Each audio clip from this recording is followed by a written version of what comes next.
그는 허물과 죄로 죽었던 너희를 살리셨도다.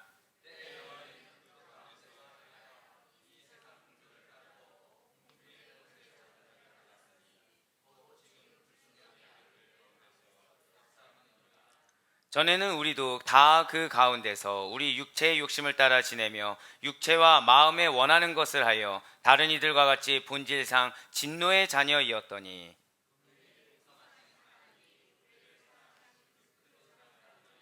함께요.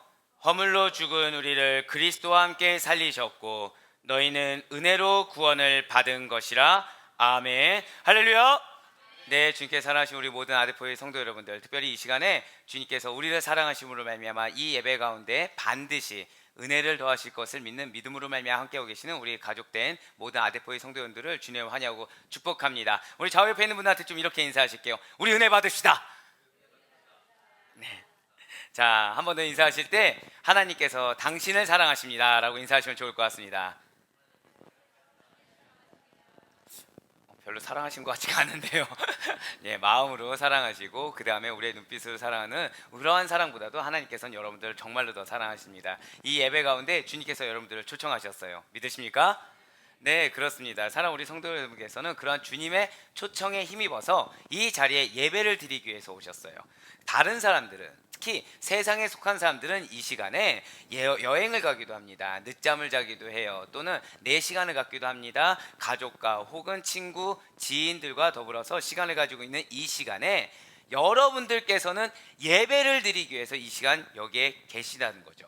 그렇다면 이렇게 거룩한 주일에 우리는 왜 예배를 드려야 하는 것입니까? Why? 왜 예배를 드려야 할까요? 지금 갑자기 되게 눈빛들이, 목사님이 대체 왜 저런 당연한 얘기를 물어보는 거지? 왜 저런 질문을 하는 걸까라고 갑자기 의구심 가득한 눈빛으로 저를 보고 계십니다. 예, 사실 인류 역사를 이렇게 돌아보다 보면 역사의 발전과 그리고 여러 학문들의 진보에는 수많은 질문들이 있었다는 거예요. 일견 보기에는 당연한 질문도 있었고 일견 보기에는 의구심 가득한 질문들이 존재하고 있었다는 것이죠. 그러면서 상대적으로 좋은 결론들을 도출하여 오늘날까지 올 수가 있었다는 것입니다. 그렇습니다. 좋은 질문이라는 것은 좋은 연구를 하게 되고 그리고 좋은 해답을 도출내기 마련인 것입니다. 이것은 신앙 역시도 마찬가지라는 거예요. 방금 전에 제가 질문드렸던 것처럼 왜 예배를 드리러 오셨습니까? 라는 굉장히 당연한 질문도 있지만 우리의 믿음, 우리의 그 영역에는 여러 가지 질문이 산재해 있다는 거죠. 하나님이 대체 왜 이런 상황을, 왜 이런 사람을, 왜 이런 환경 등 이런 여러 가지 질문들이 많이 있다는 것이죠. 한때 많은 초등학생들이, 그 초등학생 어린이들이 자주 접하고 읽었던 책 중에 Y 시리즈라는 책이 있습니다. 이 Y 시리즈라는 책이 왜라는 질문에서 시작한 책인데, 그 책은 인기 있었던 이유가 세상을 살아가는 데 있어서 궁금하고 또 알고 싶었던 전 분야와 각각의 영역의 그 이야기들을 왜라는 질문에서 시작하고 꼼꼼히 알려주다 보니까 학생들이 맞아, 나 이거 궁금했어, 맞아, 나 이거 궁금했었어, 이거 알고 싶었어 라는 그러한 호기심을 충족시키다 보니까 인기를 얻었을지도 모른다는 거죠. 그렇다면 저 역시도 한 가지 질문을 좀 더 해보려고 해요. 바로 구원과 관련된 질문이라는 거죠. 대체 왜 하나님께서 우리 인류를 구원하여 주신 것입니까? 대체 왜 하나님께서 죄인인 저와 여러분을 이 세상에서 구별하여 불러내어 주시고 왜 영원한 생명과 구원을 선물로 허락하여 주신 것입니까? 하나님께서 대체 여러분과 저를 구원하신 이유가 과연 무엇입니까? 구원의 이유, 그 정답은 지금 스크린에서 보시는 바와 같이 하나님의 긍휼이라는 거예요. 오늘 본문의 제목이기도 한, 한번 절 따라 고백하실게요. 긍휼이 풍성하신 하나님. 네, 그렇습니다. 바로 하나님께서 긍휼이 풍성하시다라는 거죠. 구원하기로 선택하시고 구원하기로 예정하신 영혼을 불쌍히 여기셨기 때문에, 긍휼히 여기셨기 때문에 죄와 상으로부터, 악한 세상으로부터 여러분과 저를 구원하여 주셨다는 것입니다. 할렐루야. 네, 그렇습니다. 긍휼히 여겨 주셨어요.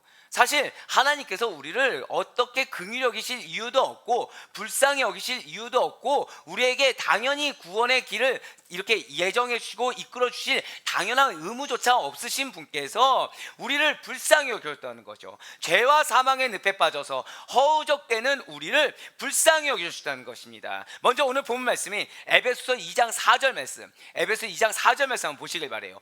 긍휼이 풍성하신 하나님이 우리를 사랑하신 그 큰 사랑을 인하여. 아멘. 지금 본문에 나오는 긍휼이라는 것이 마음속으로만 갖는 동정이 결코 아닙니다. 실제적인 도움을 주는 구제행위를 나타내는 의미라는 거예요. 자, 마음속으로 갖는 것이 아니고 생각으로만 갖는 것이 아니고 무엇이라고요? 절따라 고백하실게요. 실제적인 행위.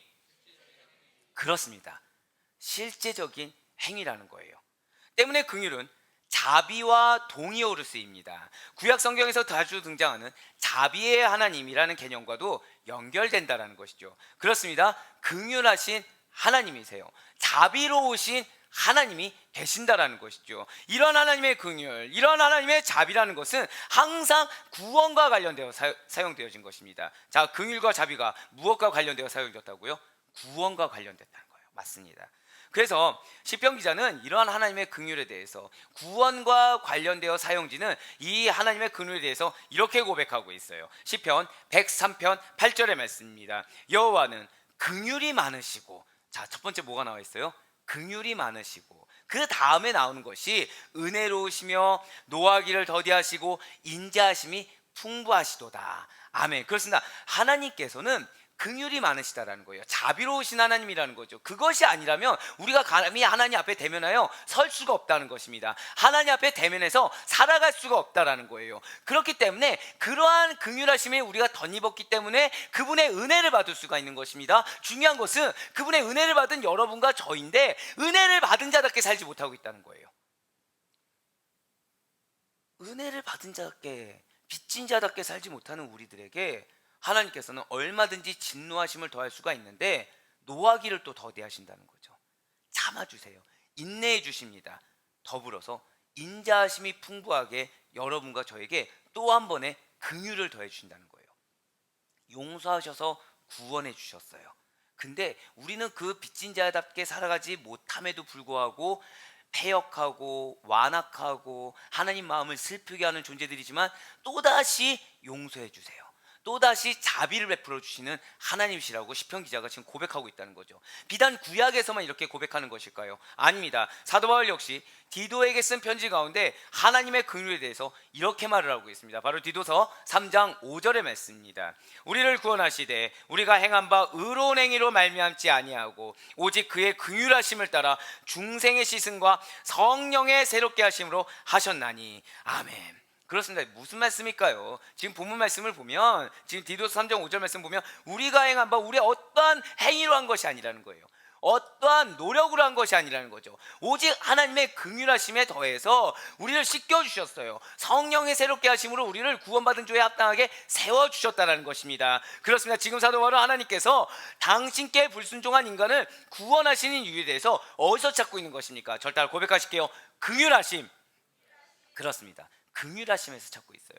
인간의 공로, 인간의 어떤 달란트, 인간의 재능에 있는 것이 아니라 오직 하나님의 긍휼하신 성품에 의해서 우리가 구원을 얻었다, 우리가 죄씻김을 받았다라고 지금 고백하고 있다는 거죠. 그렇습니다. 원인 없는 결과란 분명히 존재하지가 않습니다. 하나님의 구속사에는 당신의 놀라운 뜻하심과 계획하심이 있으며 구속의 적용과 성취가 있다라는 거예요. 우리의 믿음, 그 전 과정에 있어서 우연이란 전혀 없다라는 거죠. 진실로 하나님께서는 우리가 걷는 길가에 꽃 한 송이, 풀 한 포기, 그 모든 것 역시도 놓아두어야 할 이유가 있으시기 때문에 그렇게 하셨다는 거예요. 즉 여러분들을 구원하신 데는 하나님의 긍휼하심이 있고, 여러분들 그 긍휼하시는 덧님은 여러분들의 삶에는 반드시 그럴 만한 이유가 존재하고 있다는 거죠. 혹시 지금 여러분들의 환경이 그러하지 않습니까? 내가 구원받은 자에 합당하게 살지 못하고 있음에도 불구하고 하나님께서는 은혜를 더하여 주고 계십니다. 믿으십니까? 나는 처음 구원받은 그 순간부터 지금 이날 때까지 번씩 하나님의 은혜에서 벗어난 적이 없다라는 거예요. 이 사실을 우리는 모르지 않는다는 거죠. 하나님의 사랑하심이 있습니다. 하나님의 은혜가 있어요. 여기에 더해서 내가 항상 의롭게 살지 못하는 그러한 존재임에도 불구하고 하나님께서 무탈하게 만들어주세요. 근데 중요한 것은 항상 그렇게 가면 너무 좋겠지만 중요한 것은 살면서 이해가 안 되는 상황이, 살면서 내가 받아들일 수 없는 상황이 연출되고 있다는 거예요. 그래서 자꾸 혼란스럽게 되는 거죠. 생각이 많아지는 겁니다. 내가 생각했던 계획과는 좀 다르게 진행되다 보니까 곤란에 처해 있는 상황도 존재한다는 거예요. 나의 의도와는 상관없이 벌어지는 일들 때문에 계속 반복돼서 그 뒷수습을 하다가 지쳐 있다는 거죠. 매일 반복되는 일상이다 보니까 소망도 없습니다. 희망도 없어요. 대체 언제 이 늪과 같은 환경에서 벗어나나 고민이 되고 있어요. 이제는 좀 쉬고 싶어서 좀 내려놓고 싶지만 가족의 무게도 좀 내려놓고 삶의 무게도 좀 내려놓고 싶지만 시시각각으로 사건과 사고가 터지는데 내 배우자는 신경도 쓰지 않는 거예요. 나만 그것을 다 독차지하는 것 같아서 차마 나는 내려놓을 수 없다 보니까 차마 이 언제까지 이 삶을 내가 내려놓을 수가 없이 계속해서 이걸 반복되어야 하나 괴로워만 하고 있다는 거예요. 소망이 천국이 아니라 소망이 자꾸 이 일상에서 벗어나는 것에 몰두하고 있다는 것이죠. 나의 일생이 이러다 보니까 정말 하나님은 살아계시긴 하는 걸까? 나의 일생이 이러다 보니까 하나님은 대체 나보고 언제까지 이 십자가를 짊어지고 살아가라 이런 말씀을 하시는 것인가 궁금해하고 있다는 거예요. 어느 순간 감사가 없죠. 어느 순간 괴로워만 하고 있어요. 어느 순간 삶의 목적이라는 게 하나님 안에서의 평강을 누리고, 분명히 누군가는 예수님이 거하시는 곳이 그곳이 천국이라고 얘기했는데 난 예수님을 믿는다고 하는데도 불구하고 구원받은 자로서의 가지는 기쁨을 놓치고 있다는 거예요. 구원받은 자로서 가지는 평강을 놓치고 있다는 거죠. 지쳐합니다. 괴로워합니다. 언제 이 삶이 끝날지 모르겠어요. 그렇다고 해서 책임감이 또 있다 보니, 믿는 자로서의 책임감이 있다 보니 내려놓지도 못합니다. 교회에 왔더니 지쳐 있어요. 근데 교회에서는 또 다른 헌신을 해야 돼요. 또 다른 봉사를 해야 돼요. 은혜를 받는 것보다 소모되는 게 많습니다. 대체 하나님의 뜻이 어디 있는지 모르겠다는 거예요. 대체 하나님께서 나를 구원하신 이유도 모르겠고, 대체 하나님께서 나를 구원하신 이후에 지금까지 이 길을 이끄는 그 섭리의 계획조차 알 수가 없다는 거죠. 나는 점점 소모되고 있습니다. 나는 점점 소진되고 있어요. 지쳐하고 있다라는 것이죠. 네, 여러분들이 대체 왜? 라고 질문하시는 그 물음에 사실 다른 사람들은 답을 줄 수가 없습니다. 하지만 하나님께서는, 아니 정확히는 하나님만이 언제나 바른 정답을 가지고 계심을 확신하며 나아갈 수 있는 여러분과 제가 되길 간절히 소망합니다. 여러분들이 가지고 있는 그 여러 가지 질문과 불평과 불만, 그리고 그 의구심에 대해서 다른 데서 찾으려고 하면 안 된다는 거예요. 사랑하는 우리 아데포의 성도 여러분들, 여러분들이 구원받은 이유에 대해서 우리는 알 수가 없습니다. 하지만 단 하나 답을 알 수 있는 것은 하나님이, 절대로 고백하실게요, 나를 긍휼히 여기셨다. 여기서는 답을 얻을 수가 있다는 거죠. 하나님 나를 불쌍히 여기셔서, 하나님이 나를 긍휼히 여기셔서 나를 구원해 주셨다는 것은 알 수 있다는 거예요. 그렇다고 한다면 구원받은 자로서의 이 땅 가운데 삶 역시도, 구원받은 자로서의 이 땅 가운데 섭리 역시도 다른 데서 답을 찾아서는 안 된다는 거예요. 하나님께 답을 찾을 수가 있어야 된다는 거죠. 왜요? 하나님만이 우리에게 진리가 되십니다. 하나님만이 우리에게 정답이 되시기 때문이라는 거예요. 불순종한 인간을, 죄악된 인간을, 완악하고도 강박한 인간을 구원하시는 하나님의 그 은혜로운 행위는 이성의 영역에서는 이해될 수 없는 불가사의한 일인 것처럼 두 세계를 살아가는 우리의 이 땅 가운데 삶의 믿음의 삶 역시도 이성의 세계에서는 이해할 수가 없다는 거죠. 하지만 우리는 하나님의 사랑과 은혜를 덧입은 존재하는 사실을 놓치지 마시길 바라겠습니다. 그렇기 때문에 이 땅 가운데의 삶 역시도, 믿음의 세계 역시도 먼저 받아들여야 된다는 거예요. 받아들이는 가운데 우리가 믿음의 눈으로 조망하게 되면 그제서야 이해가 될 수가 있다는 거죠. 말씀 가운데 투영해서 비치게 되면 그제서야 하나님이 나를 향해 이런 계획을 갖고 계셨구나, 하나님이 나를 향해 이런 뜻하심이 있었구나, 저 영혼을 붙여준 이유, 이 공동체 가운데 나를 놓은 이유, 그것이 하나님의 이런 뜻이 있었구나 라고 깨닫게 된다는 거예요. 근데 사단은 그래서 그것을 보지 못하게 한다는 거죠. 먼저 본질을 놓치게 합니다. 먼저 구원의 감격을 놓치게 한다는 거예요, 사단은. 왜요? 그래야 구원받은 자로서 살지 못하거든요. 사랑하는 우리 모든 성도 여러분들, 혹시 지금 마음 가운데 어려움이 있으십니까? 환경 가운데 지금 괴로움이 있으십니까? 지금 머릿속이 복잡해서 하나의 말씀은커녕 지금 해결해야 될 문제에 산적해 있으니까 가장 먼저 내가 어떤 존재인지 그 본질 먼저 회복할 수 있는 여러분과 제가 되길 간절히 소망합니다. 하나님께서 여러분들을 구원하신 그 구원의 간격이 먼저 회복돼야 된다는 거예요. 내가 이 땅 가운데 멸망의 길로 가는 자가 아니라 내가 이 땅 가운데 구원받은 자로서 저천성 영생을 향해 가는 존재라는 사실을 먼저 놓치지 말아야 된다는 거죠. 그렇지 않으면 내가 구원받은 자로서 나간다는 그 감격을 놓치게 되면 하나님이 아무리 은혜를 주셔도 하나님이 아무리 말씀해 주셔도 우리가 그걸 받아들일 수도 없고 볼 수조차 없다는 거예요. 하지만 구원의 감격 가운데 있다고 한다면 그 가운데 하나님이 나에게 주시는 그 음성을 들을 수 있다는 거죠. 메시지를 들을 수 있다는 거예요. 말씀이 눈에 들어오기 시작한다는 겁니다. 그럼 그 말씀 가운데 나를 향한 뜻이 분별된다는 거예요. 아, 주여, 이런 뜻이 있었군요. 아, 주여, 저 영혼이 그냥 내 고난의 대상이 아니라 저 영혼으로 말미암아 나는 지금 축복을 받고 있군요. 저 영혼으로 말미암아 나는 하나님과 가까이 하고 있군요. 저 공동체가 나에게 주신 비전이군요. 저 공동체가 나에게 주신 하나님의 뜻이었군요 라고 그 하나님의 비전과 뜻을 발견할 수가 있게 된다는 것입니다. 분명 그렇지만 그런 놀라운 하나님의 뜻이 사심이 있어요. 인간 100명이 모여도 1000명이 모여도 10,000명이 모여도 하나님의 말씀 한 구절에 비할 바 못되는 얕은 지식인 것만 인간 여전히 자신이 잘난 거죠. 자신이 더 뛰어난 거죠. 그래서 인간은 불순종했습니다. 그렇지만 하나님께서는 그 불순종한 인간을 구원하여 주셨어요.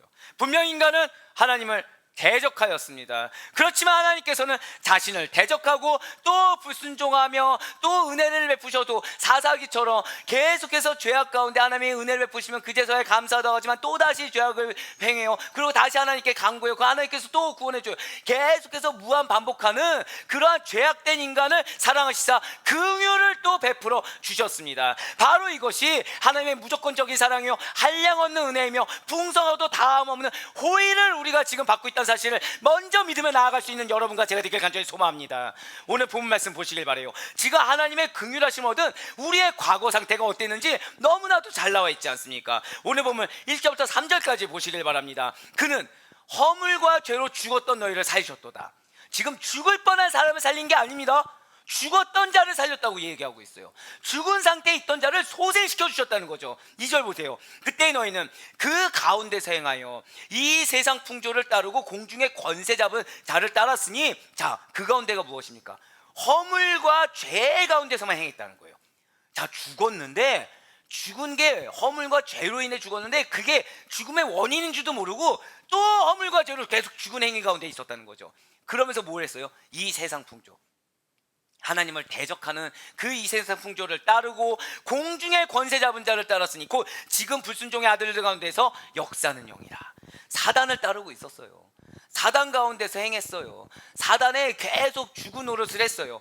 전에는 우리도 다 그 가운데서 우리의 육체 욕심을 따라 지내며 육체와 마음에 원하는 것을 하여 다른 이들과 같이 본질상 진노의 자녀였더니, 그러니까 전에는 우리가 계속 사단의 죽은 노릇하면서 육체의 욕심만을 따르고 있었다는 거죠.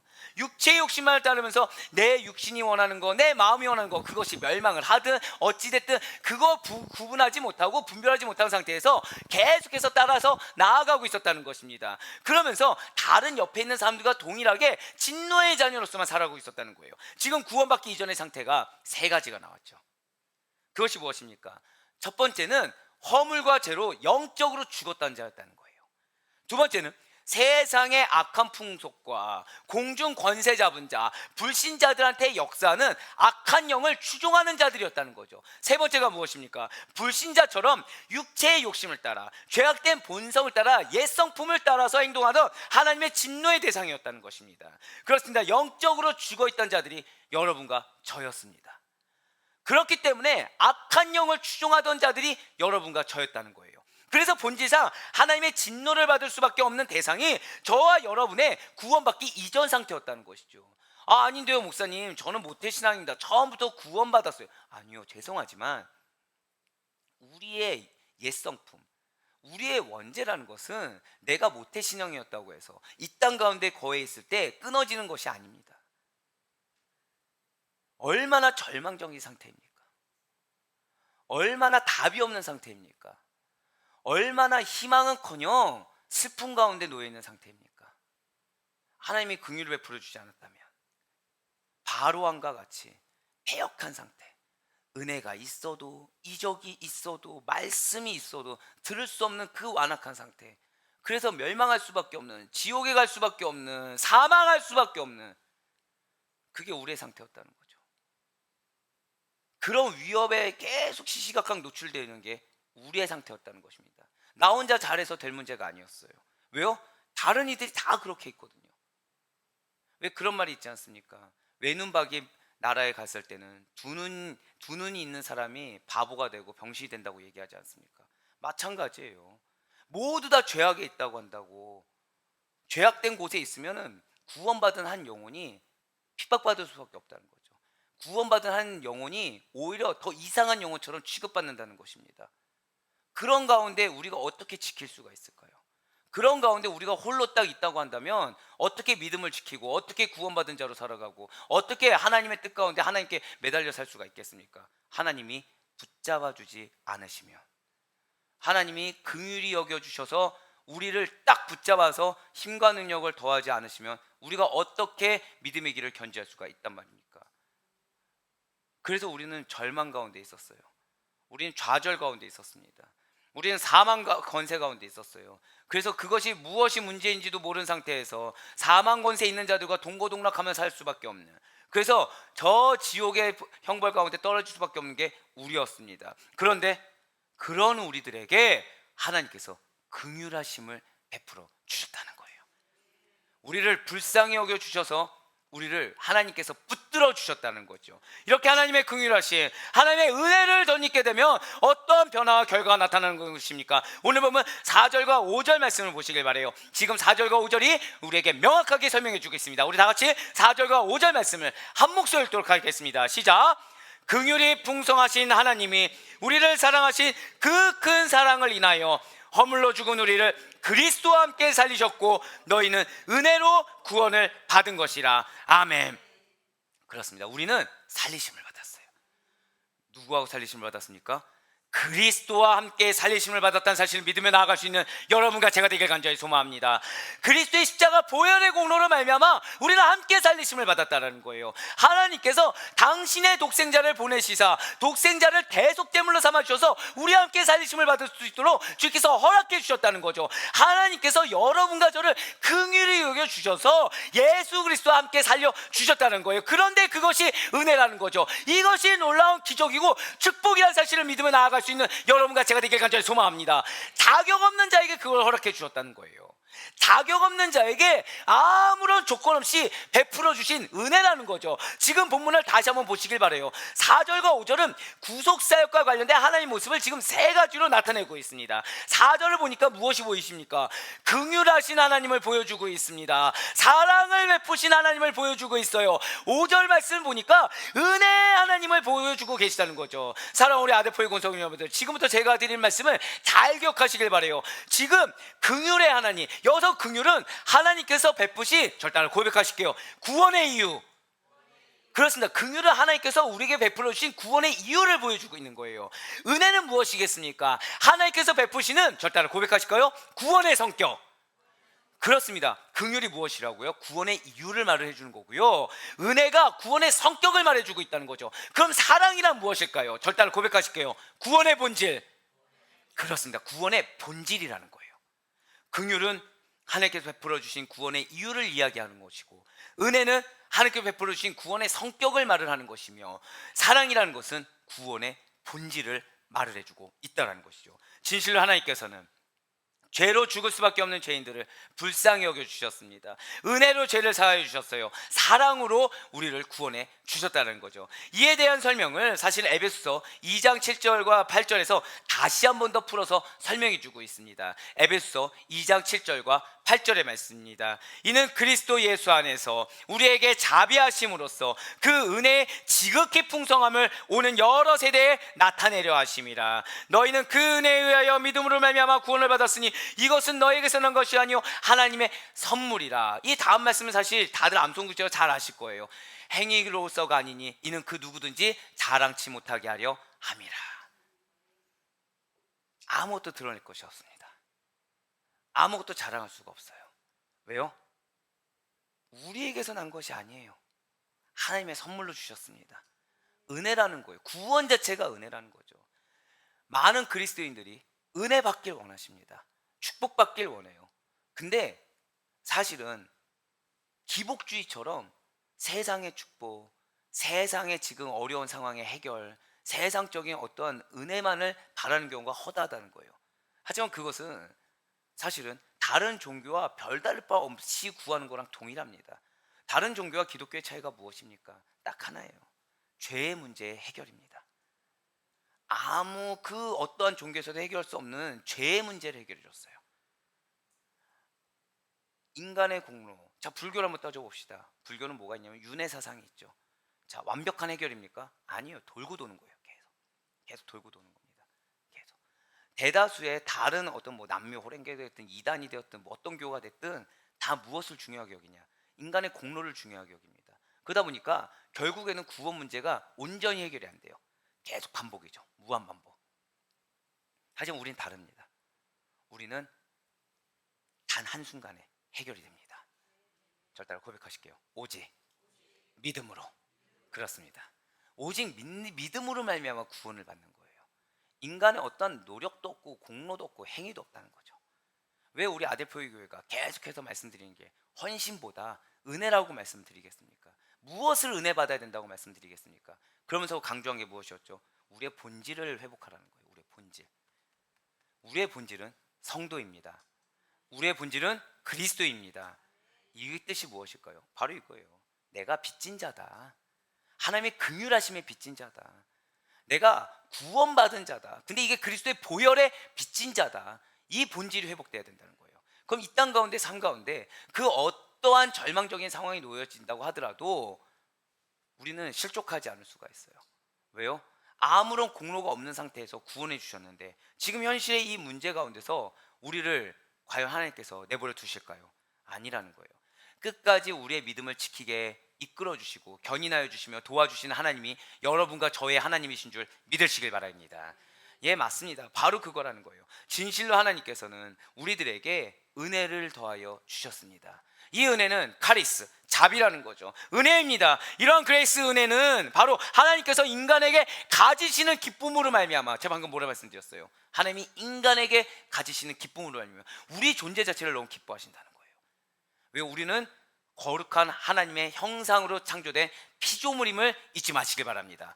그렇기 때문에 기뻐하시는 거예요. 지금 내가 하나님의 기쁨이 되고 싶다. 그럼 무엇을 회복해야 되는 것입니까? 절 따라 고백하실게요. 하나님의 형상.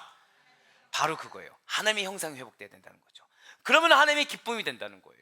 그 기쁨으로 말미암아 인간의 무능력한 상태와는 무관하게 무조건적으로 거저주시는 하나님의 넘치는 호의가 바로 은혜라는 것이죠. 그래서 이 안에는 인간의 행위가 전혀 끼어들 여지가 없다라는 거예요. 어떠한 끼어들 틈조차 존재하지 않는다는 거죠. 은혜의 구원이 무엇이겠습니까? 전적으로 하나님의 은혜에 의해서 이루어진 것입니다. 하나님께서 우리에게 호의를 베푸셔 주셨어요. 하나님께서 우리에게 은혜를 더해 주셨다는 거죠. 진실 하나님께서는 이 일을 이루기 위해서 여러분들 다른 것을 도구로 삼는 것이 아니라 오직 단 하나, 믿음을 도구로 삼으셨어요. 그래서 말씀이 들리는 거예요. 그래서 말씀 가운데 은혜를 받기도 하고 또는 갈등도 느끼는 겁니다. 항상 드리는 말씀 있죠. 여러분들 가운데 있는 내면의 갈등을 이상한 걸로 여기지 마십시오. 왜요? 갈등이 무엇이라 말씀드렸어요? 선한 의지와 악한 의지의 충돌이라고 말씀드리지 않습니까? 만약에 여러분들 안에 성령님이 없다고 한다면, 하나님께서 은혜를 주셔서 그 믿음을 도구 삼아 구원 삼아 주지 않으셨다면 갈등조차 없습니다. 그저 멸망의 길이 무엇인지 모르는 상태로 그냥 쭉 가겠죠. 그러면서 나는 나름의 목적이 있다고 하고서 그 목적이 헛된 것인지도 모르는 상태에서 계속해서 반복하면 지내겠죠. 하지만 하나님께서는 그렇게 내버려 두지 않으셨다는 거예요. 그러니까 누가 질투할까요? 누가 그걸 방해할까요? 이 상태로 가다가 천국으로 갈 수 있으니까 사단이 방해하는 거죠. 왜요? 계속 원래 너의 본질은 그게 아니야. 너의 본질은 진노의 자녀야. 너의 본질은 멸망할 수밖에 없는 자야. 계속해서 그렇게 모으는 겁니다. 계속해서. 그러니까 어떻게 해야 돼요? 마음속에 계속해서 화가 나죠. 계속해서 뭔가 불평불만이 나오죠. 계속해서 세상적인 조건만을 바라보죠. 세상적인 부족함만을 바라보게 되는 겁니다. 감사보다는 무엇을 만들게 해요? 불평을 만들게 해요. 내 의를 드러나게 해요. 하지만 하나님께서는 그 가운데서도 여러분들의 겨자씨 하나일 만한 믿음을 보시사 긍휼을 더하시는 하나님이신 줄 믿으시길 바라겠습니다. 네, 그렇습니다. 그러므로 구원은 전적으로 하나님의 사역이에요. 우리의 것이 아닙니다. 왜 교회가 주의 몸 된 성전일까요? 교회는 구원을 전하는 곳입니다. 교회는 구원에 따른 복음을 전하는 곳이에요. 즉 교회는 구원받은 자들의 모임인 것입니다. 그러면 이 교회 가운데 있는 사역은 누구의 사역이 되어야 됩니까? 하나님의 사역이 되어야 된다는 거죠. 복음을 전하는 거, 구원받은 영혼들을 늘어가게 하는 거, 하나님 나라를 확장하는 거, 여기에 교회의 본질 가치가 있다는 거예요. 그렇지 않으면 교회는 교회로서의 기능을 할 수가 없다는 거죠. 왜요? 구원 자체가 전적으로 하나님의 사역이기 때문에, 그 구원받은 자들의 모임이 교회이기 때문에 하나님께서 주시는 구원은 그래서 놀라운 선물인 것입니다. 하나님께서 구원과 동시에 여러분과 저에게 허락하신 믿음 역시도 선물이라는 거예요. 사랑하는 우리 성도 여러분들, 제가 여러분들한테 선물을 드린다고 생각해 보세요. 자, 그 선물 버리시겠습니까? 감사해요. 어떤 선물인지도 모르고서 무조건 받아주신다고 해서 감사합니다. 근데 일단 선물이라는 건 받게 돼요. 어지간해서 제가 쓰레기를 드리지 않는 이상은 다 간직하죠. 볼펜 하나도 간직하는 겁니다. 제가 너무 기분 좋은 전화를 받았어요. 뭐냐면 어떤 한 이제 저희 설립 예배 때 오셨던 분인데 전화 오셔서 저한테 목사님, 제가 이런 걸로 전화 드리긴 좀 어려웠지만 사실 선물 너무 귀하게 받았습니다. 근데 제가 이게 마음에 걸려서 전화 드렸습니다. 예, 무슨 일이신데요? 다른 데는 볼펜이 있는데 제 건 볼펜이 없더라고요. 근데 이게 너무 기쁜 거예요. 왜냐면은 그 볼펜에 아델포이 교회가 새겨져서 자기 이게 너무 의미가 있어서 갖고 싶다라는 겁니다. 여러분들 기쁘지 않으십니까? 예, 볼펜 하나에 의미를 부여하신 거예요. 볼펜 하나, 예, 직접 보시네요. 예, 진짜 있어요. 아델포이 교회가 새겨져 있어요. 예, 너무 감사한 거예요. 진짜 너무 감사한 거예요. 그 전화를 받아서. 그러면서 오시겠다는 거예요. 볼펜 하나를 받으러. 그래서 그러면은 제가 언제쯤 시간이 될까? 그 시간이 안 돼서 그러면 일단은 우편으로 보내주시고 받으면 자기가 그걸 받고서 한번 찾아오겠다고 하시더라고요. 볼펜 하나에. 자, 이 볼펜 하나에 아델포이라는 이름이 새겨져 있어서 이분에게 뭐가 있는 거예요? 의미가 된 거예요. 자, 선물에 이름 하나 있다고 의미가 되는데, 자, 하나님께서 우리에게 저를 따라 고백하실게요. 나의 이름을 천국에 새겨주셨습니다. 아멘? 자, 내 이름이 저 천성에 새겨져 있으면 의미가 됩니까? 안 됩니까? 의미가 돼요. 근데 무엇을 도구 삼아서? 믿음을 도구 삼아서 새겨주셨어요. 할렐루야. 근데 그 믿음을 우리가 어떻게 소홀히 할 수 있을까요? 세상 가운데는 볼펜 하나에 이름이 새겼다고 해서 그게 의미가 되는데, 선물이라고 하면 그 선물을 버리지 않고 나에게 소중한 것이 되는데, 믿음이라는 선물을 주셨는데 그 믿음이 저 천국에 새겨지는, 내 이름이 새겨지는 생명책에 기록되는 너무나도 큰 은혜의 선물이자 도구가 되는데 어떻게 그 믿음을 소홀히 할 수가 있단 말입니까? 예, 맞습니다. 우리의 믿음은 세상 그 무엇과도 비교할 수 없는 놀라운 은혜의 가치입니다. 그 은혜의 가치인 선물을 소홀히 해서는 안 된다는 거예요. 왜요? 하나님께서는 바로 그 선물을 보시기 때문에, 하나님께서 은혜의 선물로 주신 그 믿음을 보시기 때문에 우리에게 이 땅 가운데 가장 중요한 것은 무엇입니까? 믿음이라는 거예요. 믿음이라는 거예요. 그런데 여기서 우리가 오해하지 말아야 될 것이 있죠. 그것은 무엇입니까? 값없이 주신다는 것이, 그것이 무가치하다라는 말은 전혀 아니라는 거예요. 그렇다면 무엇이겠습니까? 구원이란, 절대 고백하실게요, 값으로 매길 수 없을 만큼 좀 더 크게 가치 있다. 그렇습니다. 가치 있다라는 거예요. 믿음이란 가치 있다는 것입니다. 구원이란 가치 있다라는 거예요. 그렇습니다. 구원은 너무 가치가 있는 것이기 때문에 도저히 값으로 헤아릴 수조차 없는 보물인 것입니다. 값으로 도저히 살 수 없는 그것을 하나님께서는 여러분과 저에게 무상으로 허락해 주셨다는 거죠. 한번 생각해 보시길 바라요. 공기를 생각해 보세요. 햇빛을 생각해 보시길 바랍니다. 부모님께서 여러분들에게 물려주신 생명을 생각해 보시길 바라요. 이 모든 것들 우리가 값을 지불하지 않습니다. 무상으로 누리고 있다는 거죠. 이러한 것들을 누리기 위해서 대가를 지불한 사람도 없고 앞으로 대가를 지불할 수 있는 사람조차 존재하지 않는다는 거예요. 공기, 햇빛, 부모님께 물려받은 생명이라는 것은 도저히 값으로 따질 수 없는 가치가 있다는 거죠. 없으면 살 수 없는 것이지만 감히 우리가 어떻게 지불할 수 없는 그러한 존재의 것이라는 거예요. 그러한 가치 있는 거라는 거죠. 구원이 바로 그러한 것이라는 것입니다. 하나님께서 거저주신 구원과 믿음이야말로 그 무엇과도 바꿀 수 없는 기프트, 선물이라는 거죠. 죄인들이 받은 은혜에 보답하기 위해서 그럴듯한 것을 모아서 하나님께 선물로 드린다고 하더라도 하나님께서 손수 주신 것에 비하면 그 어떤 것도 인간의 입장에서는 도저히 준비조차 할 수 그러한 것들이란 거예요. 준비조차 할 수 없는 거라는 거죠. 어린 자녀와 손주를 두신 분들은 한번 생각해 보시길 바랍니다. 어버이날이나 부모님의 생신날에 어린 자녀들이 꾹꾹 손을 눌러 써서 준 메모지와 편지 너무나도 귀해요. 너무나도 값집니다. 물론 종이 한 장의 그 가격만을 따져봤을 때는 굳이 금액으로 따져보면 미미하겠죠. 하지만 그 안에 담긴 자녀들의 사랑, 손주들의 사랑을 생각해 보세요. 얼마나 귀하겠습니까? 그런데 너무 놀란 거는, 그러니까 저도 아직 멀었던 것 같아요. 이 메시지를 쓰고서 그렇구나, 귀하다, 그 안에 담긴 사랑과 감사의 고백이 너무 귀하다 라고 하면서 저희 자녀들을 생각했어요. 근데 그때 누가 떠올랐을까요? 부모님이 떠오른 거예요. 부모님이. 하나님 뭐라 말씀하시냐면, 그런데 그 종이 한 장에 담긴 사랑과 감사의 고백보다 더 뛰어넘는 것이 있다는 거예요. 그게 뭐냐면 할아버지, 할머니로부터 그리고 부모님으로부터 쭉 지금까지 내려온 사랑은 더 크다라는 거예요. 자녀들이 감사하다고 어버이날, 생신날에 올린 편지보다 사실은 드러내지 않고 자녀들에게 헌신하고 희생하며 그걸 당연하게 여긴 부모님의 사랑은 값으로 매길 수 없다는 거죠. 너가 받은 그 감동보다 더 크다라는 거예요. 너가 받은 감격보다 더 크다라는 거예요. 그 사랑은 깊이와 너비가 세상 어떠한 재화로도 값을 매길 수가 없다고 마음을 주신 거죠. 얼마나 놀랐겠습니까? 나도 정말 아직 멀었구나. 나도 부모였는데 부모님의 그거에 비하면 아직도 깨달으면 멀었고 그 사랑을 내가 체감할 아직 멀었구나. 그런데 그보다 더 큰 사랑이 하나님의 사랑이라는 거예요. 그러한 사랑하심에 힘입어서 여러분과 저에게 선물로 주신 구원은 하나님의 긍휼하심을 입은 증거가 된다는 거죠.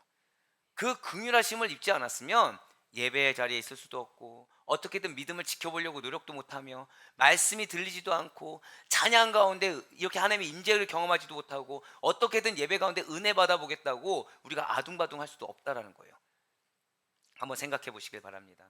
여러분들이 길을 가다 넘어졌어요. 쓰러지셨어요.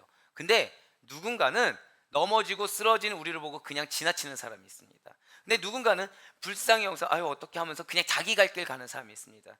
도움을 요청해도 나 좀 도와주세요 했는데 모른 척하고 지나가는 사람도 있어요. 하지만 불쌍히 여길 뿐만 아니라 여러분들의 상처와 아픔을 보듬어 주는 사람, 병원까지 데려가는 사람이 있다는 거죠. 과연 그 누가 우리의 진정한 친구겠습니까? 과연 그 누가 우리의 진정한 이웃이라고 말을 할 수가 있겠습니까? 진실로 여러분과 저는 허물과 죄로 말미암아 이미 사형 선고를 받았던 자들입니다. 세상의 악한 영들이 부리는 졸개 같은 자들이었어요. 육체와 마음이 원하는 대로 살아가 멸망당하는 게 마땅한 자들이었다는 거죠. 소망이 끊어진 자들이었습니다. 진노의 자녀들이었어요. 그냥 진노의 자녀가 아니라 오늘 본 말씀대로 본질상 진노의 자녀였습니다. 우리의 본질이 진노의 자녀였다는 말은 진노의 자녀라는 신분과 본질이 절대 바뀔 수가 없었다는 의미예요. 왜입니까? 인간 존재 자체가 아담 안에서 하나님께 불순종하였으므로 사람은 본래적으로 하나님의 진노 아래에 놓여있다는 의미라는 거죠. 이것은 변할 수 없는 진리입니다. 본질이란 무엇입니까? 변할 수 없는 고유한 성질을 본질이라고 말하지 않습니까? 그렇게 변할 수 없는 우리의 본질, 그렇게 변할 수 없는 우리의 형질이 진노의 자녀였다는 거예요. 이거는 벗어날 수가 없다는 거죠. 굴레와 같은 거였습니다. 하지만 본질상 진노의 자녀였던 우리들이, 진노의 자녀였던 그 본질이, 바로 그 형질이 하나님의 자녀가 되면서 완벽하게 새롭게 변화되었다는 것입니다. 할렐루야! 이에 대해서 베드로가 이렇게 선포하고 있어요. 베드로전서 2장 10절의 말씀입니다. 너희가 전에는 백성이 아니더니 이제는 하나님의 백성이요. 전에는 어떻게 나와 있어요? 긍휼을 얻지 못하였더니 이제는 긍휼을 얻은 자니라. 전에는 긍휼을 못 얻었어요. 그래서 구원받지 못했어요. 하지만 이제는 긍휼을 얻었습니다. 불쌍히 여겼어요. 그래서 긍휼을 얻은 자, 즉 하나님의 백성이자 구원받은 자가 되었다는 것입니다. 사랑하는 우리 아대포교회 성도 여러분들, 저와 여러분은 본질상 진노의 자녀에서 하나님의 백성으로 우리는 신분이 변했습니다. 우리의 본질이 진노의 자녀가 아니에요. 절대로 고백하실게요. 나의 신분은 하나님의 백성입니다. 그렇습니다. 나의 신분은 하나님의 백성이 되었어요. 불가능이 가능케 되었다는 것이죠. 이전에 우리의 아버지와 어머니 누구였습니까? 진노였다는 거예요. 이전에 우리의 부모는 진노였다는 것입니다. 진노가 우리의 부모님이었어요. 그런데 구원받아 무엇이었다고요? 하나님의 백성이 되었다는 것입니다. 그리고 그러한 본질의 변화를 가져오게 된 계기, 우리의 본질을 변화시켜서 구원에 이르게 한 이유, 그 원인이 바로 하나님께서 여러분과 저를 사랑하시사, 한번 더 절대 고백하실까요? 긍휼히 여겨주셨다. 그렇습니다. 우리를 사랑하사 긍휼히 여겨주셨다는 거예요. 이 세상에는 아직도 진노를 부모님으로 삼은 자들이 허다합니다. 그러니까 사실 이 영혼이 구원받았는지 안 받았는지는 그 영혼의 행태를 보면 나와요. 툭하면 화가 납니다. 툭하면 열이 나요. 짜증이 납니다. 감사가 아니라 불만을 갖고 불평이 나와요. 이러한 자들 천지라는 거죠.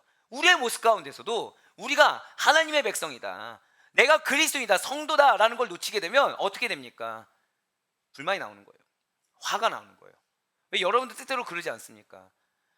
분명히 이게 화가 날 만한 일이 아니에요. 근데 앞에 있는 부하 직원이 말 한마디 했는데 울컥하고 올라오는 거죠. 자녀가 얘기 한마디 했는데 울컥하고 올라오는 거예요. 왜 그랬습니까?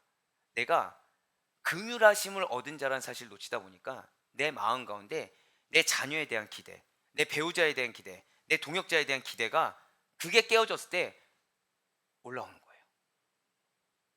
진노의 자녀였던 옛 성품이 올라온다는 거죠. 하지만 여러분과 저의 지금 신분은 진노의 자녀가 아닙니다. 우리에게 더 이상 진노는 부모 역할을 할 수 없음을 반드시 믿으시기 바랍니다. 우리는 하나님의 진노를 사는 자들이 아니라는 거예요. 여러분과 저는 하나님의 사랑하심에 힘입어 긍휼을 입은 자라는 사실을 놓치지 마시길 간절히 소망합니다. 여러분들 가운데 분노가 나옵니까? 아, 이것이 사단의 유혹이구나라고 반드시 분별하시길 바라요. 여러분들 마음 가운데 염려가 드십니까? 짜증이 나옵니까? 아, 이게 지금 사단이 내가 하나님의 사랑을 받으니까 그 사랑을 끊기 위해서, 그 사랑에서 멀어지게 하기 위해서 날 유혹하고 있구나 라고 분별하시길 바라요. 여러분들의 분별은 다른 것이 합니다. 내 성품이, 내 행태가, 내 행실이, 내 언행이 옛 것인지, 본질상 진노의 자녀 것인지, 아니면 구원받아 하나님의 백성의 것인지, 그걸 구분해 보면 된다는 거예요. 여러분들에게 성령의 열매가 맺히는지 육신의 열매가 맺히는지를 구분할 수가 있어야 된다는 거죠. 여러분들이 예수 그리스도의 성품으로 나아갈 수 있게 간절히 소망합니다. 여러분들에게 예수 그리스도의 삶이 드러나길 소망해요. 오늘 김성희 선생님께서 기도 가운데 나왔던 것처럼 여러분들 통해 예수 그리스도의 향기가 드러나게 간절히 소망합니다.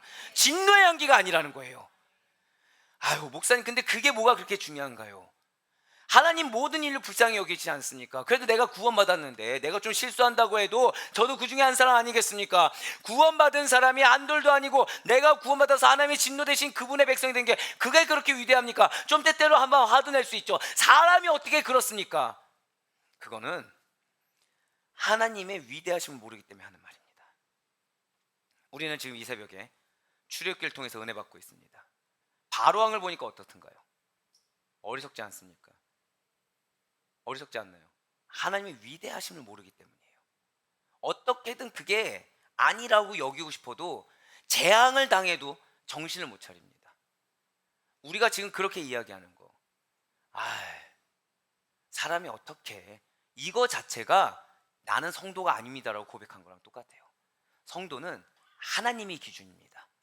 하나님이 말씀하신 것이 기준이에요. 하나님께서 우리에게 말씀하신 것을 받아들이는 것이 성도이지, 그걸 이해해서 필터링해서 움직이는 거는 이미 성도가 아닙니다. 왜요? 하나님의 말씀을 내가 필터링했어요. 그럼 누가 더 뛰어나다고 얘기한 거예요? 내가 더 뛰어나다고 얘기한 거예요. 하나님이 사명을 주신 거에 대해서 내가 왜 이만큼 했는데 이렇게 드러내는 것 자체가 내가 하나님보다 더 뛰어나다고 하는 거예요. 하나님은 여러분들에게 가장 선한 것을 주십니다. 믿으십니까? 하나님은 여러분들에게 가장 합당할 때 합당한 걸 주십니다. 믿으십니까? 근데 내가 그걸 믿지 않는 거죠. 누구처럼요? 바로왕처럼. 지금이 이스라엘 백성들 내보낼 때요. 아니요, 아니요. 난 지금 때가 아니라고 생각하는데요. 지금이 너가 말을 들을 때요. 아니요, 지금 나는 말을 들을 때가 아닙니다. 왜요? 내가 신처럼 여겼기 때문에. 하나님의 긍휼하심을 받는 일은 기적입니다. 당연한 게 아니에요. 은혜입니다. 마땅한 게 아니에요. 그런 여러분과 저는 이미 기적과 같은 삶을 시작부터 경험하신 줄 믿으시길 바랍니다. 지금 이 순간에도 은혜를 덧입고 있다는 사실에 감사하며 나아가는 여러분과 제가 되길 간절히 소망합니다. 아무에게나 일어나는 일이 아니에요. 전적으로 하나님께서 긍휼히 여김을 받을 자들을 선택하셔서 그 선택을 특별히 받은 자들에게만 자비를 베풀어 주고 계시다는 거죠. 그래서 사도 바울이 로마서 9장 15절 말씀을 통해서 우리에게 이렇게 말을 해주고 있지 않습니까? 모세에게 이르시되 내가 긍휼히 여길 자를 긍휼히 여기고 불쌍히 여길 자를 불쌍히 여기리라 하셨으니. 그러니까 이게 아무나 긍휼을 받은 게 아니에요. 아무나 불쌍히 여기 받아서 구원받는 게 아닙니다. 그러니까 여러분들이 복음을 증거할 때 더 안타까워 하셔야 돼요. 왜요? 정말 하나님 이 영혼을 불쌍히 여겨주세요. 하나님 이 영혼을 긍휼히 여겨주세요. 이 영혼 마음이 열리게 해주세요. 바로왕 보세요. 계속 바로왕 말씀드리지 않습니까? 이유는 우리가 지금 출애굽기를 통해서 특세 기간 동안 은혜를 받기 때문에 바로왕을 예를 드는 건데, 말을 해도 듣지 않지 않습니까? 모세가 간절하게 얘기해도 듣지 않지 않습니까? 하나님이 기회를 안 주시던가요? 기회를 주시죠. 바로 재앙을 내리셨던가요? 아니에요. 계속해서 나 재앙 내릴 거야, 봐 이렇게 됐잖아 해도 듣던가요? 안 들어요. 네, 그럼 사랑하는 옆에 가족들이, 사랑하는 지인들이 멸망의 길로 간다고 생각해 보십시오. 얼마나 안타깝습니까? 근데 그러면 하나님이 현현하시면 믿을까요? 아니요, 그렇지 않아요. 하나님이 긍휼을 베풀어 주지 않으시면 눈앞에서 번개가 내리친다고 해도 믿지 않습니다. 하나님이 자비를 베풀어 주지 않으시면 누가 봐도 야 이건 뭔가 하나님 역사하셨는데 라고 얘기할 만한 상황이 와도 믿지 않습니다. 진실로 범죄함으로 인하여 영원히 멸망받을 수밖에 없는 인간이 멸망에서 벗어나 구원받기 위하여 기대할 수 있는 유일한 희망은 오직 하나님의 긍휼입니다. 여러분들 상황 가운데 어려움이 있으십니까? 여러분들 상황 가운데 괴로움이 있으십니까? 내가 믿음을 지키기조차 어려운 정도로 상황이 다급해지셨습니까? 또는 내가 어떤 트라우마에 놓여 계십니까? 어떤 사람만 있으면 내가 자격지심 때문에 힘들어지십니까? 하나님의 긍휼하심에 기대세요. 하나님 나를 불쌍히 여기소서. 예수님조차 그렇게 고백하지 않으셨습니까? 우리 중에 누가 예수님보다 뛰어나다고 얘기할 수 있을까요? 우리 그 중에 누가 12제자보다 뛰어나다고 얘기할 수 있을까요? 그런 그들조차, 우리가 인정할 수 있는 그들조차 주여 나를 불쌍히 여기소서, 나를 불쌍히 여겨주소서 고백했는데, 우리는 무엇이 뛰어나다고 불쌍히 여겨달라는 말 대신에 왜 하나님께 항변하는 것입니까? 하나님 나를 불쌍히 여겨 주시옵소서. 믿음을 지킬 수 있도록 나를 주장하여 주시옵소서가 우리의 기도가 될 수 있게 간절히 소망합니다. 그렇습니다. 긍휼을 베푸시는 기준은 죄인의 조건이 아니에요. 우리의 상황이 아닙니다. 우리의 형편이 아니에요. 전적으로 하나님 자신의 기쁘신 뜻에 있습니다. 얼마나 감사할까요? 우리가 그래서 고백을 하면 된다는 거예요. 하나님은 여러분들을 기뻐 받으십니다. 믿으십니까? 그렇기 때문에 구원하여 주셨죠. 그렇기 때문에 여러분들 현재 상황 가운데서 아빠 날 불쌍히 여기주세요 말 한마디 하면 된다는 거예요. 아무리 부자지간에 사이가 안 좋다고 하더라도 한번 도움 요청을 하고 자기를 불쌍히 여달라고 하면 어떤 부모가 그걸 무시하겠습니까? 예, 저 보세요. 저 보세요. 저는 부모님께 잘하는 성격이 못 됩니다. 전 굉장히 못 됐거든요. 근데 결론적으로 가장 힘들 때 누가 도와주시는 것 같습니까? 예, 여기서 하나님 얘기하시면 안 돼요. 네, 부모님이 도와주시죠. 부모님이. 예, 부모님이 도와주세요. 하물며 육신의 부모님이 그러할진데 하나님은 오죽하시겠습니까? 하나님께 좀 더 매달립시다. 하나님만을 붙듭시다. 그 가운데 하나님의 이 땅 가운데 우리를 사랑하시는 그 사랑, 기뻐하시사 우리에게 긍휼을 보신 것이 어떤 것인지를 여러분들 스스로 체감할 수 있게 간절히 소망합니다. 네, 그렇습니다. 우리를 긍휼히 여기시지 않는 분에게는 긍휼을 베푸시지 않으세요. 하나님이 우리를 긍휼히 여기지 않는다. 그러면은 긍휼을 절대 베풀지 않으십니다. 하나님께서는 전적으로 의로우신 자기 자신의 성품에 기초해서 일을 행하시는 분이시라는 거죠. 그러니 이러한 하나님의 긍휼하심을 받아 죄의 용서하심과 구원하심을 받은 우리는 하나님의 무한하신 긍휼에 먼저 감사할 수 있어야 된다는 거예요. 다 그와 더불어서 이게 핵심입니다. 자, 내가 긍휼하심을 받았어요. 그럼 다른 사람에게도 긍휼을 베풀어야겠죠. 예, 맞습니다. 긍휼은 절 따라 고백하실게요. 이론이나 감정에만 머무는 것이 아닙니다. 맞아요, 맞아요. 우리는 여러분들 삶 가운데 하나님이 직접적으로 역사하길 원하십니다. 하나님 은혜를 더하셔서 물건을 주길 원하세요. 예, 인권의 축복을 주길 원하십니다. 환경의 해결을 주길 원하세요. 하나님이 말로만 그래 사랑하는 내 딸아, 내 아들아, 내가 너 불쌍히 여겨, 이걸로 끝내는 걸 원치 않아요. 하나님 직접 우리를 도와주길 원하십니다. 아니십니까? 예, 맞아요, 맞아요. 근데 그러한 하나님의 형상으로 창조된 우리는 나에게 하나님이 붙여준 영혼에 대해서, 직접 도와주라고 붙여준 영혼에 대해서 고민을 합니다. 내 형편에 따라 고민을 해요. 내 상황에 따라 고민을 해요. 또는 내가 그 사람에 대한 마음을 어떻게 갖고 있느냐에 따라서 고민을 합니다. 베풀기를 기꺼워하지 않아요. 나는 받은 게 그렇게 크면서. 예, 긍휼은 이론이나 감정에만 머무는 것이 아니에요. 실천까지 나아가야 된다는 거죠. 긍휼의 실천이란 상대방의 감정에 공감하는 것뿐만 아니라 상대방의 어려움을 극복하기 위해서 실질적으로 행동하는 것입니다. 구체적인 도움을 주는 것까지 포괄하는 개념이 긍휼이라는 거예요. 즉 하나님이 여러분들을 긍휼히 여기셨다라는 것은 여러분들에게 실제적인 도움을 주시는 분이 또 우리 하나님이시라는 고백이 된다라는 것이죠. 그래서 그러한 하나님의 긍휼이 무엇인지 아는 자들은 그렇게 또 동일하게 똑같이 긍휼을 베푼다라는 것입니다. 그렇게 긍휼을 베푸는 자들은 마지막 날 주님의 재림의 때에 하나님께서 긍휼을 베푼 자들을 긍휼로 갚아 주시사 구원으로 크신 상급으로 이끄신다는 사실을 믿으시길 바라겠습니다. 그래서 예수님께서는 마태복음 5장 7절 말씀을 통해서 이렇게 말씀하고 계세요. 우리 다 같이 마태복음 5장 7절 말씀을 한 목소리로 합독하도록 하겠습니다. 시작. 긍휼히 여기는 자는 복이 있나니 그들이 긍휼히 여김을 받을 것이며. 아멘. 사랑하는 우리 아드프의 성도 여러분들, 긍휼을 현대 개념으로 말을 하면 저 따라 고백하실게요. 자기 확대.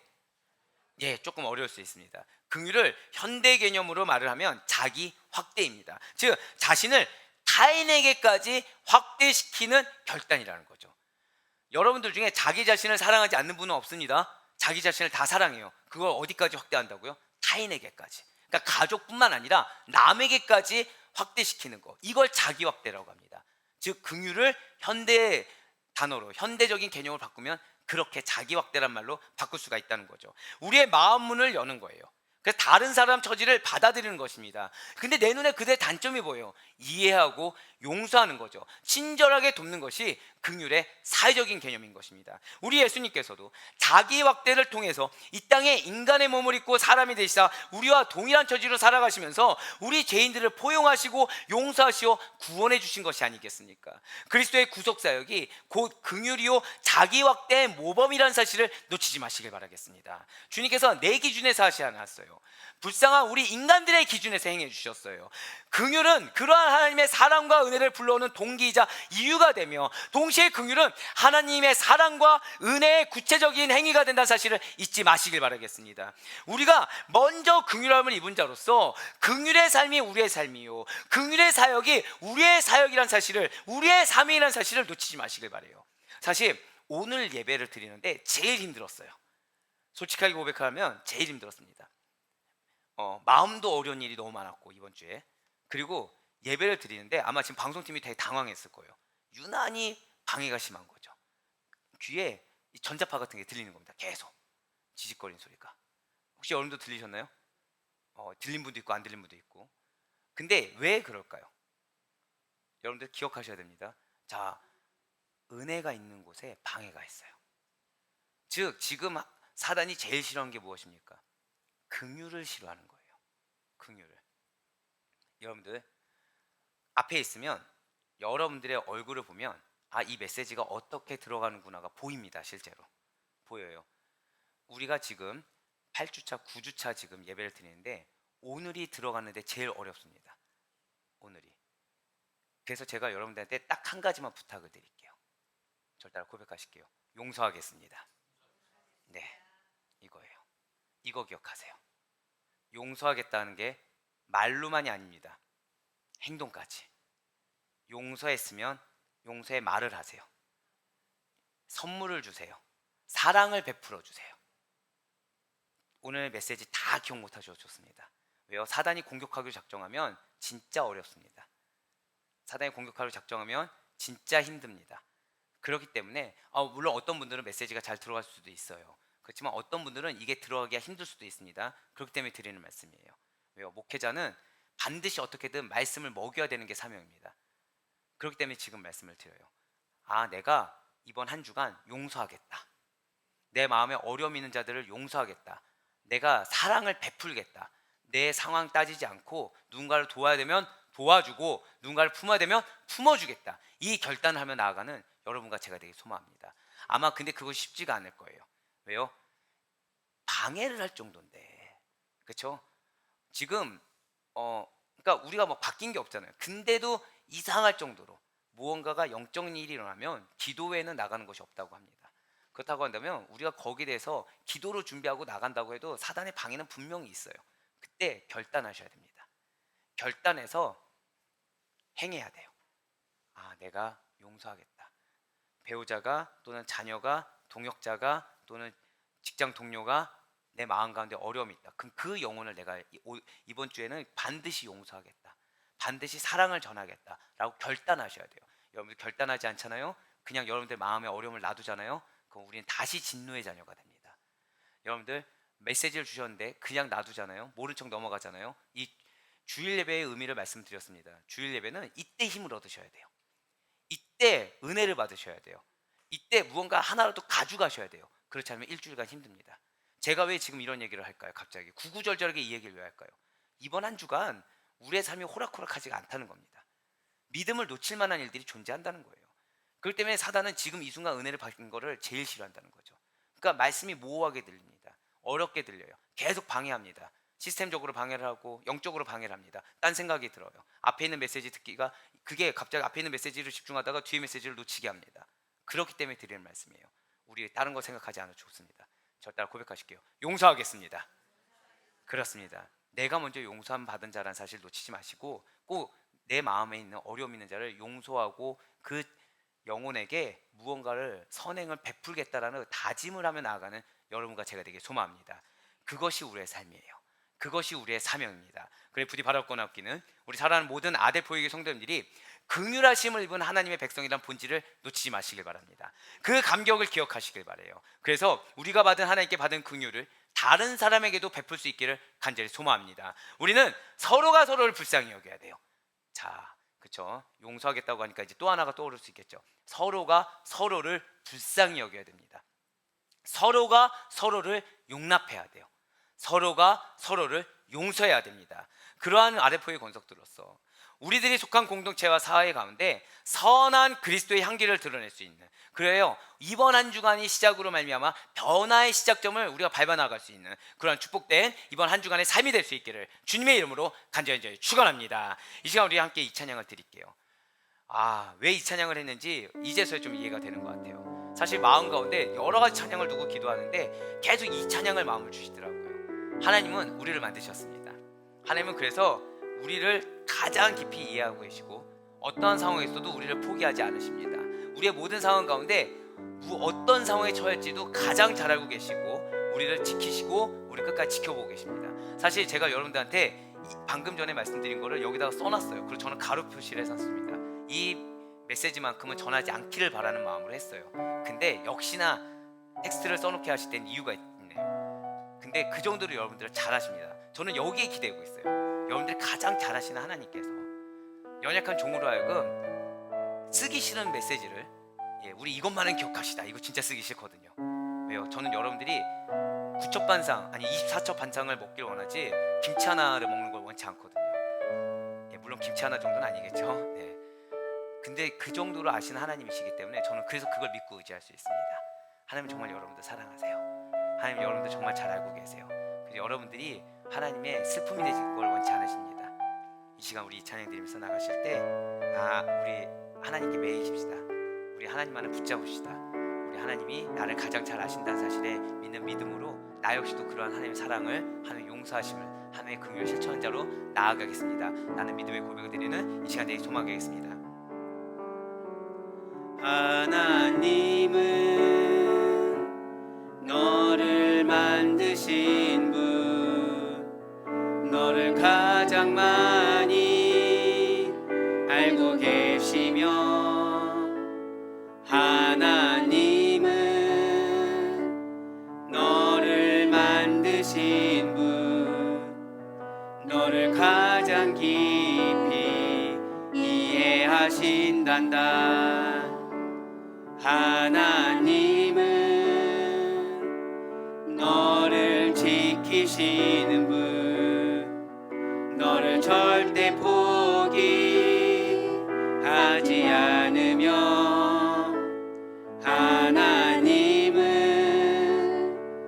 너를 지키시는 분, 너를 쉬지 않고 지켜보신단다. 그의 생각 셀 수 없고, 그의 자비 무궁하며, 그의 성실 날마다 새롭고, 그의 사랑 끝이. 하나님은 너를 원하시는 분, 하나님은 너를 원하시는 분, 이 세상 그 무엇 그 누구보다 하나님은 너를 원하시는 분, 너와 같이 있고 싶어 하신단다. 하나님은 너를 인도하는 분, 광야에서도 폭풍 중에도 하나님은 너를 인도하는 분, 푸른 초장으로 인도하신. 그의 생각 셀 수 없고, 그의 생각 셀 수 없고,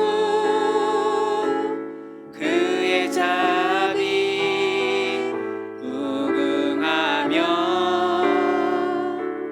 그의 성실 날마다 새롭고, 그의 생각 셀 수 없고, 그의 생각 셀 수 없고, 그의 자비 무궁하며, 그의 성실 날마다 새롭고, 그의 사랑 끝이 없단다. 아멘. 우리 이 시간 함께 기도하며 나아가시겠습니다. 그렇습니다. 우리는 하나님의 긍휼하심을 입은 자들입니다. 하나님은 나를 언제나 용서해 주고 계세요. 용서해 주셔서, 자비해 주셔서 우리를 구원해 주셨지만 우리는 그 사실을 놓치고 살아가고 있습니다. 그러다 보니 우리는 나에게 마음에 어려움을 준 사람을 잘 용서하지 않아요. 내 어려운 상황 가운데 하나님을 믿기보다는 하나님께 항변을 합니다. 그렇지만 주님께서는 그런 우리들을 역시 긍휼히 여겨주십니다. 주여, 내가 구원받은 자라는 사실에 대한 감격과 감사가 회복될 수 있도록 인도하여 주시옵소서. 아버지여, 내가 미워하지 않을 수 있길 소망합니다. 나 용서하길 정말 바랍니다. 내 마음에 어려움을 주는 자를 나는 용서하지 못하고, 내 마음에 어려움을 주는 그 상황 가운데 나는 하나님을 신뢰하지 못하고 있습니다. 주여, 이런 저희들을 용서하여 주셔서 언제 어디에서나 나도 역시 주님이 나를 용서하신 것 같이 그 사람을 용서할 수 있도록 인도하시고, 그 상황을 용납할 수 있도록 인도하여 주시오며, 그 가운데 나로 말미암아 내 이름이 드러나는 것이 아니라 하나님의 형상이 드러날 수 있도록 그리스도의 형상만이 드러날 수 있도록 나를 주장해달라고, 용서해달라고 우리 다시 주여 제주의 동성으로 기도하며 나아가시겠습니다. 주여! 할렐루야. 사랑하니까 충만하시 하나님 아버지 진실로 갖고 감사합니다. 그렇습니다. 아버지의 긍휼하심을 받은 자가 나입니다. 용서하심을 받은 자가 나입니다. 아버지, 그렇지만 내가 구원받은 자로서의 그 감격을 놓치고 살았음을 고백합니다. 긍휼하심을 받은 자의 그 감사를 놓치고 살았음을 고백합니다. 여전히 내 마음 가운데는 본질상 진노의 자녀인 것처럼 사람을 미워하고 환경을 원망하고 있으며 그것이 궁극적으로 하나님에 대한 원망으로 나아가고 있사오니 주여 이런 저희들을 용서하여 주시옵소서. 감사가 없었습니다. 아버지, 그 가운데 감격이 없었고 주께서 나에게 은혜를 더하신 것에 대한 감사와 감격은 놓친 사이 아버지 내 자신이 그 상황 가운데 없는 것에 대한 불평과 불만이 있었음을 고백하오니 주여 이런 저희들을 용서하여 주시옵소서. 내 안에 사람을 향한 원망이 있었습니다. 상황을 향한 불평이 있었습니다. 무관심으로 일관하고 있었습니다. 주여 이런 저희들을 용서하여 주시사 서로가 서로를 용납하고 용서하며 친절하게 도울 수 있는 실천의 그 길이 나올 수 있도록 인도하여 주시옵소서. 언제 어디서나 하나님의 형상만을 드러낼 내가 되길 소망합니다. 아버지, 진실로 우리의 마음 가운데 진실 하나님의 사랑이 가득하게 소망하오니 주여 내 마음을 붙잡아 주시고 내가 먼저 구원하심을 받은 자라는 사실을, 빚진 자라는 사실을 놓치지 않을 수 있도록 성령 역사하여 주시옵소서. 하나님의 형상만을 드러내 우리가 될 수 있도록 인도하여 주시고 나로 말미암아 영혼이 변화될 수 있도록 인도하시고 나로 말미암아 내가 속한 공동체가 변화될 수 있도록 성령 역사를 축복하시고 함께하여 주시옵소서. 은혜를 더하여 주시옵소서. 불쌍히 여겨 주시옵소서. 사랑과 은혜가 충만하신 하나님 아버지 진실로 갖고 감사합니다. 내가 그리스도의 보혈에 빚진 자입니다. 내가 하나님의 긍휼하심을 입은 자입니다. 주여 내가 주님의 용서하심을 입은 자입니다. 그렇지만 주여 내가 그 사실을 놓치고 살고 여전히 나는 내가 받은 처지, 내가 당하는 환경, 나에게 상처 준 사람, 나의 열심을 주 앞에 항변하며 드러낼 때가 많았사오니 주여 이런 저희들을 용서하여 주시옵소서. 이런 우리들을 불쌍히 여주시사 주께서 인내하여 주시고 오늘 말씀 가운데 너가 받은 긍휼만큼 다른 사람에게도 긍휼의 실천을 더하라고 말씀하여 주셨습니다. 내가 용서하겠습니다. 내가 용납하겠습니다. 내가 실천하겠습니다. 주여 그 가운데 우리들을 향해서 하나님의 형상이 드러나고 우리들을 향한 하나님의 뜻이 펼쳐질 것을 믿사오니 우리들을 기뻐 받으시사 우리에게 상급 주실 것을 믿사오니 주여 이 시간 우리의 마음을 주장하여 주시옵소서. 마귀 사단의 공격에 우리가 능히 대적할 수 있도록 인도하여 주시고 어떠한 사단의 방해에도 우리가 반드시 결단하며 실천하여 하나님의 기쁜 날 가운데 진실 하나님과 우리 이 땅 가운데 천국이 열릴 수 있도록 성령의 역사하여 주시옵소서. 아버지 진실로 우리를 주님께서 너무나도 사랑하시사 많은 마귀 사단 대적자의 권세가 틈타려고 하고 있습니다. 주여 이런 저희들을 불쌍히 여겨주셔서 말씀의 은혜를 전임할 수 있도록 인도하여 주시고 아버지 결단하는 가운데 우리 마음 가운데 평강의 복을 더하여 주시오며 아버지 진실로 우리가 잠시 잠깐 나를 부인하고 하나님의 말씀을 실천하며 나아갔을 때 보시는 하나님의 놀라운 은혜를 복도할 수 있도록 성령의 역사하여 주시옵소서. 은혜를 더하여 주시옵소서. 환경을 열어주시옵소서. 그 영혼의 마음이 변화될 수 있도록 인도하여 주시고 그 가운데 진실로 나를 통해 역사하는 하나님의 뜻이 어떤 것인지를 많은 사람들이 목도할 수 있도록 주여 우리를 축복하사 함께하여 주시옵소서. 감사하고 우리 구주 예수 그리스도의 이름으로 간절히 기도합나이다. 아멘.